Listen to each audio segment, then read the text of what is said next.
অসম সংখ্যালঘু সংগ্রাম পরিষদ দায়ের করেছে একটি এজাহার। শৃঙ্খল চলিয়া এবং চিতু বড়ুয়ার বিরুদ্ধে দায়ের করা হয়েছে এজাহার। নগাঁওয়ে শৃঙ্খল চলিহা এবং চিতু বড়ুয়ার বিরুদ্ধে এজাহার। অসমে সংখ্যালঘু সংগ্রাম পরিষদে দাখিল করেছে এজাহার। নেতাদ্বয়ের বিরুদ্ধে উস্কানিমূলক বক্তব্যের অভিযোগে নগাঁও সদর থানায় এক এজাহার দায়ের করেছে সংগঠনটি।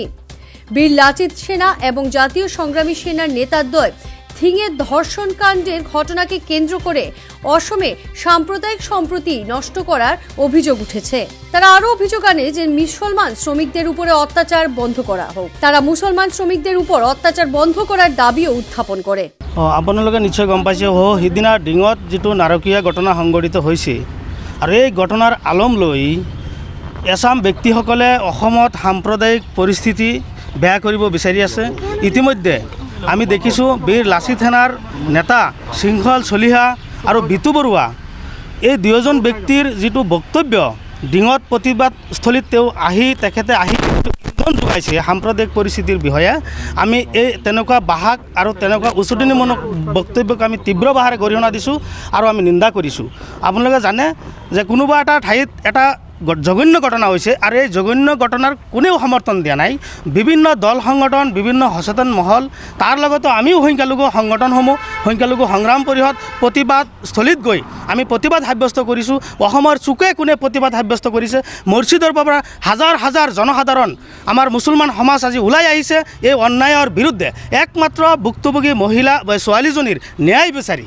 আজি এইটোৰ অৰ্থ এইটো নহয় যে ইয়াত ডিঙত কিবা এটা ঘটনা হৈছে আৰু এইটো অৰ্থ এইটো নহয় যে উজনি অসমত মুছলমান ব্যক্তিসকল যি ব্যক্তিসকলে দিন হাজিৰা কৰি আজি তেওঁলোকে জীৱন নিৰ্বাহ কৰি আছে আৰু তেওঁলোকক তাৰ পৰা খেদি পঠোৱা বা অসমৰ পৰা খেদি পঠোৱা যি ধৰণৰ কুচকাজ চলি আছে এইটো নিন্দনীয় ঘটনা। গতিকে আমি সংখ্যালঘু সংগ্ৰাম পৰিষদে অসমৰ মাননীয় মুখ্যমন্ত্ৰী ডাঙৰীয়াক আমি আহ্বান জনাইছোঁ যে অসমখন যাতে কোনো ধৰণৰ কোনো দুষ্ট চক্ৰই বিনষ্ট কৰিব নোৱাৰে। আমি সংখ্যালঘু সংগ্ৰাম পৰিষদ নগাঁও জিলা সমিতি নহয়, আজি গোটেই জিলাই শৃংখল চলিহা আৰু বিতু বৰুৱা আৰু কেইজনমান ব্যক্তিৰ বিৰুদ্ধে আমি এজাহাৰ দাখিল কৰিছোঁ। আমি আইনক আমি সম্পূৰ্ণভাৱে বিশ্বাস কৰিছোঁ আৰু অসমৰ মাননীয় মুখ্যমন্ত্ৰী ডাঙৰীয়াৰ প্ৰতি আমাৰ পূৰ্ণ বিশ্বাস আৰু আস্থা আছে যাতে যিসকল ব্যক্তিয়ে উচতনিমূলক বক্তব্যৰে অসমখন জ্বলাব বিচাৰিছে, অসমখন এনেকুৱা এটা ৰাজ্য যি ৰাজ্যত বিভিন্ন জাতি জনগোষ্ঠী আমি শান্তি সম্প্ৰীতি এনেদৰে ৰিজাল্ট আজি বহুত বছৰ ধৰি আমি যুগ বছৰ ধৰি আমি ইয়াত বসবাস কৰি আছোঁ।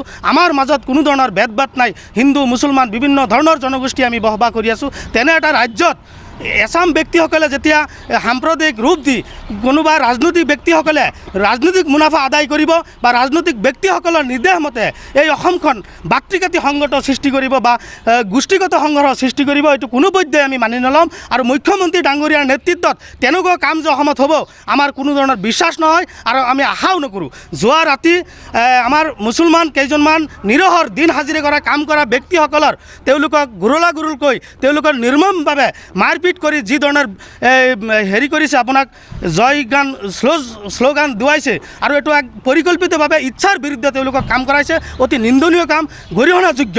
গতিকে আমি ইয়াৰ লগতে আমি DGP মহোদয়কো আমি আহ্বান জনাইছোঁ যে আপুনি আইন শৃংখলাৰ অসমৰ মুৰব্বী হয়, আপোনাৰ নেতৃত্বত এনেকুৱা আমি পৰিস্থিতি আমি নিবিচাৰোঁ। আমি আইন শৃংখলা বজাই ৰাখি আমি গণতান্ত্ৰিকভাৱে আমি তেওঁলোকক অপশক্তিক আমি ৰুধিব লাগিব। গতিকে অসমখন আগবাঢ়ি লৈ যোৱাৰ ক্ষেত্ৰত সংখ্যালঘু সংগঠন বা সংখ্যালঘু জনসাধাৰণৰ যথেষ্ট ভূমিকা আছে। আৰু আমি 30টা সংগঠনে যিটো আপোনাৰ হেৰি জনাইছে, চেলেঞ্জ জনাইছে যে আপাৰ আসামৰ মুছলমান ব্যক্তিসকলক খেদিব, আমি 30টা সংগঠনক আমি আহ্বান জনাইছোঁ যে আপোনালোকৰ কি অসুবিধা আছে, যিটো অসুবিধাৰ কাৰণে আজি মুছলমান সমাজ আমি সংখ্যালঘু সংগ্ৰাম পৰিষদে আমি ওলাই আহিছোঁ এই অন্যায়কাৰীৰ বিৰুদ্ধে। অন্যায়কাৰী আৰু অপৰাধী তেওঁলোকৰ কোনো জাত ভেদ নাই আৰু অপৰাধীসকলক কোনো ধৰ্মৰ ভিত্তিত প্ৰতিবাদ হ'ব নালাগে আৰু ধৰ্মৰ ভিত্তিত কোনো ধৰণৰ আইনী ব্যৱস্থা হ'ব নালাগে, তাৰ বাবে আমি পূৰ্বৰ পৰাই আমি দাবী জনাই আহিছোঁ। গতিকে 30টা সংগঠনক আমি আহ্বান জনাইছোঁ আপোনালোকে আমাক মাতক, আমি আপোনালোকৰ লগত বহি অসমত কি সমস্যা আছে যে অসমখন আগবাঢ়ি লৈ যোৱাৰ ক্ষেত্ৰত আমি একেলগে বহি অসমখন শান্তিৰে আমি আগবাঢ়ি লৈ যাওঁ।